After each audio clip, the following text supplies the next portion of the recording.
Let's look at this question now. A, B, C are positive numbers such that A is less than or equal to B, B is less than equal to C. The difference between A and B is half the difference between C and A. If B is equal to 7 raised to the power 2 by 3, what can be the maximum value of A square, B square, C square? So we need to find the maximum value of this term, that is A square, B square and C square. But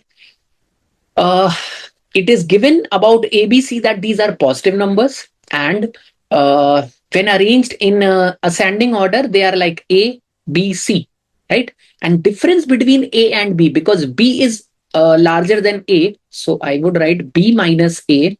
It is given as half the difference between C and A, C minus A by 2. If you cross multiply these terms, you get 2B minus 2A is equal to C minus A. So 2B from here would be 2A goes to other side.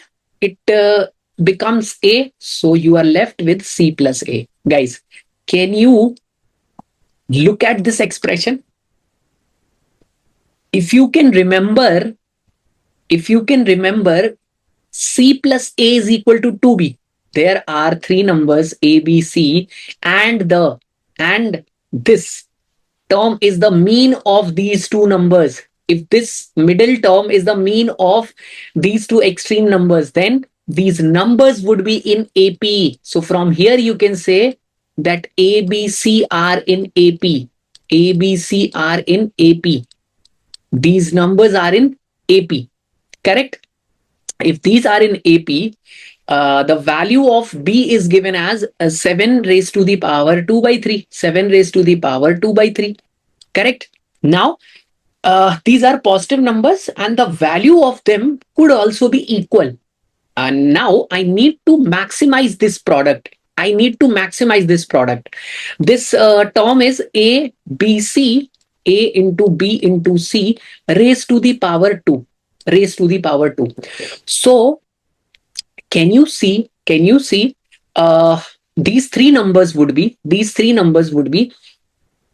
is B, A would be I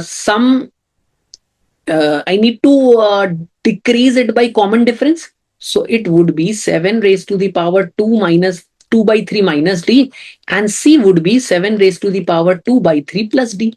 Guys, can you see the sum of these three numbers is constant? If you add these numbers, D get cancelled and you would get this sum as constant. If the sum of three positive numbers is constant, their product will be maximized when these numbers are equal, right? So you can directly relate this sum as product would be maximized, product will be maximum when these numbers are equal. A is equal to B, B is equal to C. Now B is already given as 7 raised to the power 2 by 3. So these all three numbers would be 7 raised to the power 2 by 3. Now I need to find the maximum value of this expression. So 7 raised to the power 2 by 3, right? So 7 raised to the power 2 by 3 into 7 raised to the power 2 by 3 into 7 raised to the power 2 by 3 raised to the power 2. What does it become? 7 raised to the power 2 by 3, 2 by 3, 2 by 3. It becomes 6 by 3, that is 2. So 2 into 2. So 7 raised to the power 4. And I know 7 raised to the power 4 is 2401. So the maximum value of this expression would be option D, 2401.